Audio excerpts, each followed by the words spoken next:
Hello and welcome to the Philippines. This video is about buying and selling real estate in the Philippines, some of the taxes involved, some forms involved, kind of an introduction.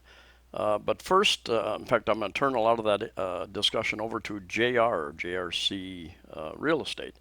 One thing is certain here in the Philippines and probably Thailand and other places as well is that it's become a buyer's market, and it will probably remain that way for 6 months, a year, maybe even longer than that. There are opportunities out there, and I've mentioned in a previous video, I have missed a number of opportunities over the years. Back in the mid-70s, prices were rising. I knew some contractors, and they told me, we can't believe how much money we're getting for these houses. They're not worth that much. So I figured, well, they've got to come down. And I waited and waited and waited and waited. Wrong move.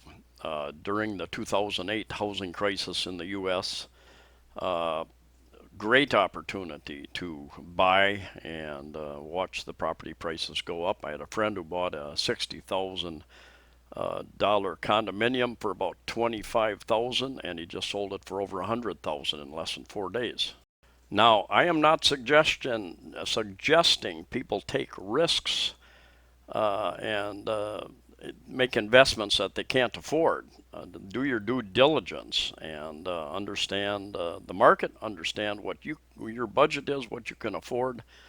And I recently met some people who did had made some investments, and a couple years later they're doing some remodeling, adding on to a house, and they've had some issues with the construction. The costs have gone up substantially, and I've heard a lot of good stories about people building and buying here, making some money, being very comfortable in the places they move into, and I've heard a few horror stories, so do your due diligence. But anyway, I'm going to turn the conversation over to JR at JR Real Estate, and he also has a visa consulting company, and we'll get into some of the details.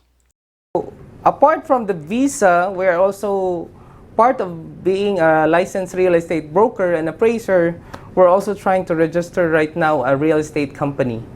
Registering a company is not that easy here in the Philippines, but we're taking another loop or another step for us to further tell anyone that we're trying to do things in order legally, and we're trying to enhance our service from time to time. So on the process of purchasing a property, I have encountered a personal experience of some of our clients sharing different situations in which in a way it's not really that favorable to them. They purchase a property. After they purchase a property, then they're having problems. So way back, if the Philippines just actually regulate the real estate industry and the profession itself by passing a law sometime few years back, if I recall it right, it would be somehow between 5 to 7 years, if my memory is serving me right, hopefully. They're trying to regulate now the profession itself because that is a big industry. Before, everybody can be an agent just at once. Okay, hey, I have a friend that is wanting to sell his property, then I can easily look for a client who are interested to buy that property without even me having the right licenses to have that. So before you'll be a licensed professional here in the Philippines, just like a real estate broker, you need to pass a board exam under a professional commission, and after that, if you pass, then you'll have your license. After you get your license, you need to have your accreditation to be registered and acknowledged for you to have your identification. And after that, you'll also register into another office in what we call a Department of Human Settlement office, previously called as HLURB. So that's also another office governing or regulating, a regulatory office for the real estate transactions between the buyer and the seller, and also the profession, for them to somehow maintain the professionalism and the outflow or the process of the industry itself. So yeah, that's very important. I know that's a hard-earned money, and you need to safeguard in it. It would be much recommendable to have it to have a due diligence, a thorough property check, title check, before you actually hand in over your millions. It might be not as expensive as in the US, but that is still worth millions. It's not just like a piece of clothes that if you don't like, you can just throw away and buy again. So because when you get into a legal action or legal suit here in the Philippines, then that would be a different story. So that might be stressful mentally, emotionally, and also stressful financially. Because those are unnecessary expenses that supposedly you're not actually experiencing. So before you buy a property or a condominium unit or a house and lot, but by the way, foreigners cannot, by Constitution of the Philippines, has not allowed foreigners to own a landed property. So most of the foreigners who are married to a Filipina, they name the land registration under the Filipino wife, and they own the house, which is an improvement of the land. So that is okay. So apart from it, just to run through you the process of acquiring a property here in the Philippines. First, once you are already engaged on an agreement between the seller and you as a buyer, you need to have your paperwork to be done. So execute the sale contract. So after you executed the sale contract, another paperwork, all the titles being handed over to you, there's an exchange of payment or consideration on any other other agreement. Now you then proceed to the tax office. The tax office is what we call here in the Philippines is a Bureau of Internal Revenue. So once there is a transfer of property, the tax office or BIR will come into place to collect taxes. Basic taxes that the BIR would collect will be the capital gains tax and the transfer tax. Documentary stamp tax. So capital gains, I have some insights from foreigners who have actually sold their property on lost or below their acquisition price before, and they have a contention that, hey, JR, it's not capital gains tax because I didn't earn any of anything about what above what I have purchased of that property. But that is the mandate here in the Philippines. But a capital gains tax, it's around 6% that will cover the value that is considered by the tax office. And the other one is the documentary stamp tax, which is 1.5% on top with the 6%. So basically, you're gonna pay the BIR or the tax office around 7.5% of any of the values, whichever is higher. Now, going a little bit on the values, that is what we call, there's a value in terms of the sale contract or deed of absolute sale. There's also another value that is what we call zonal value. That is maintained by the tax office. There's what we call a fair market value. A fair market value is a value maintained in the local assessor's office or the city itself. So whichever is higher among the three, that is now the reference for the Bureau of Immigration. No, not immigration, sorry. I begin to mix it up. Bureau of Internal Revenue or the tax office for the consideration of the taxes due for the transfer. So right after you have that, then before we proceed, I'll run through you what document will you get after you pay all the taxes, the capital gains tax and the documentary stamp tax. This is a sample of a e-car. This is what we call an electronic certificate authorizing registration. So that document is your final document once you process everything in the tax office or the BIR. Timeline, before COVID, roughly between 3 to 4 weeks for you to have this. And this will be a major requirement for you to transfer and for you to move to the next step. The next step will be payment of the transfer tax, which is 0.5% or half of the 1%, which will be paid in the local municipal office or city assessor's office or the city where the property is located. Now, after that, you're ready to go and process the transfer of title. So Processing of the title would be a little bit easy.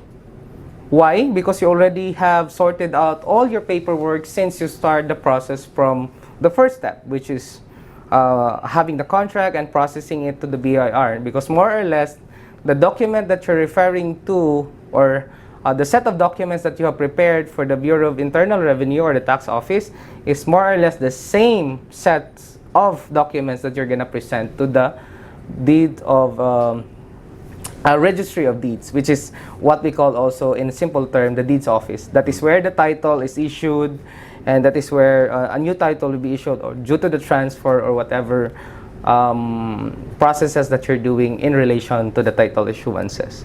So processing time would be around 4 to 6 months.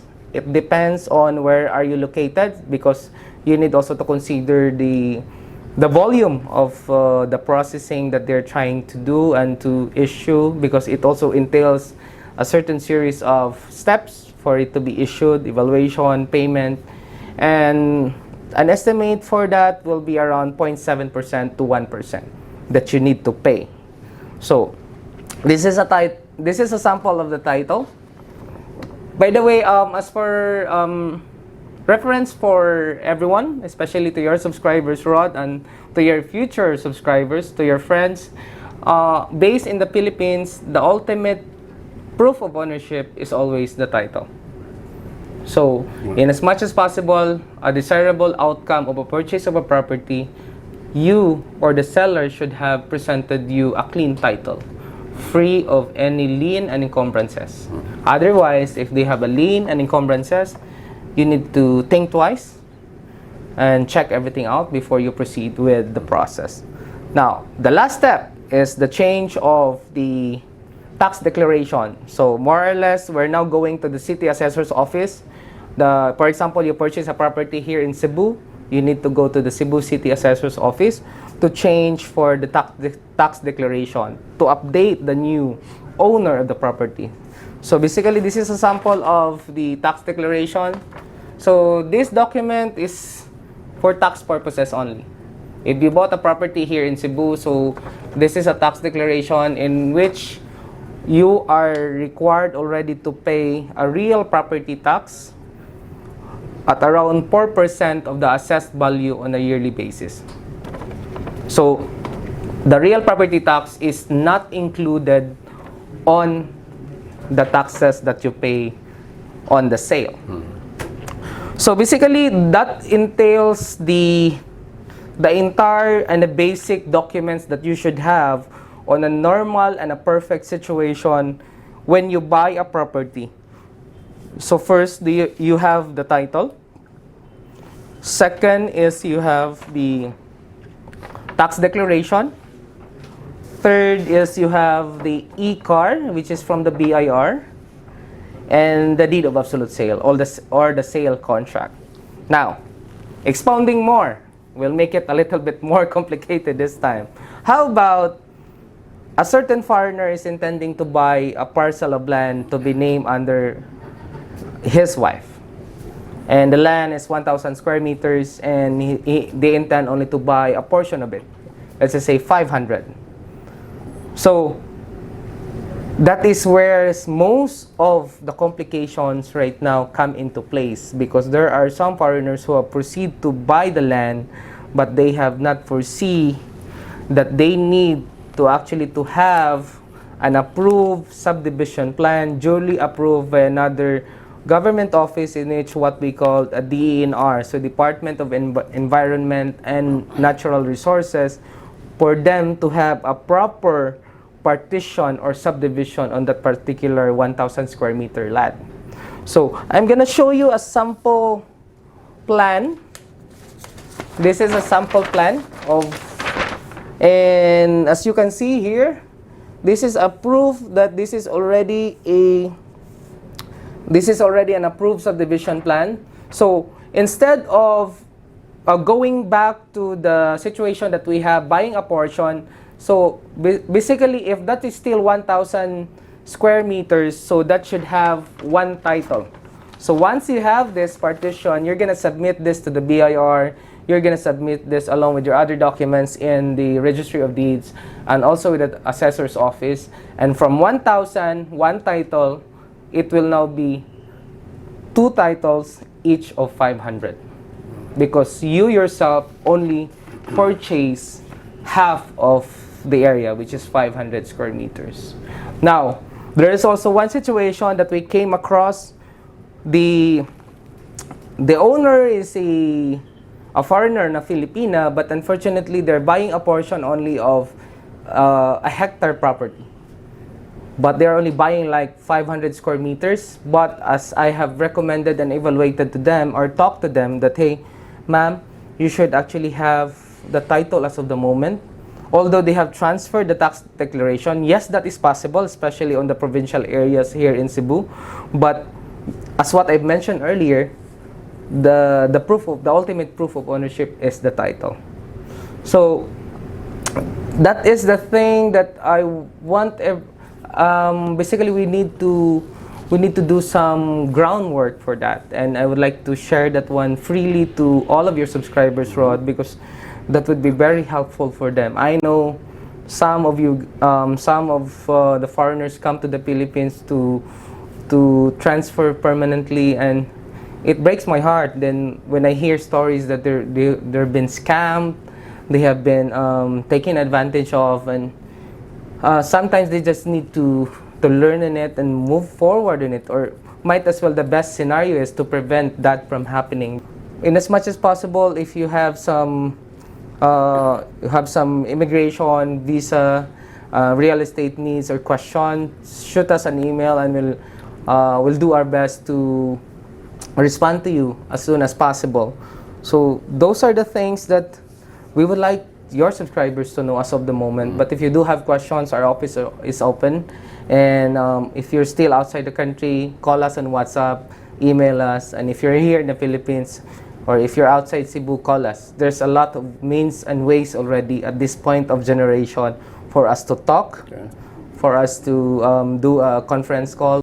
There you have it. I've met JR a couple years ago based on a recommendation from one of my subscribers who had used him to get a retirement visa, and I've been using him for my visa issues. And he's got offices in a new office in Cebu City in the FGU Ayala Life building, right next to Ayala Mall. Very nice new office there.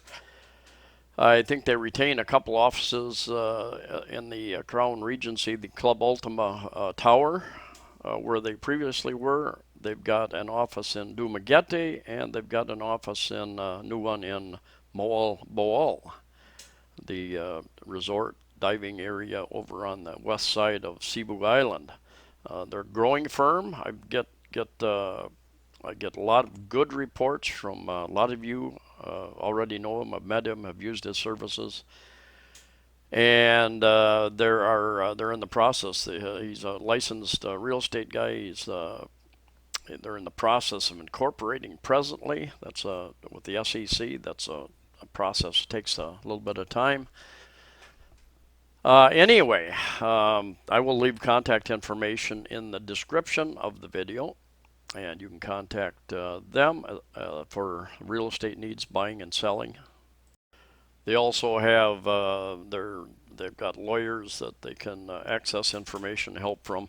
Met a guy the other day, and he told me he bought a house a few years ago without a lawyer, without the proper agent, trying to lead the thing through. And you can do that. He said he was sweating for a year or two, a couple of years, wondering if there were some problems with the property and the title, that sort of thing. So there is risk in life, risks in living. But anyway, thanks for watching. Stay safe, stay healthy, and we'll see you next time.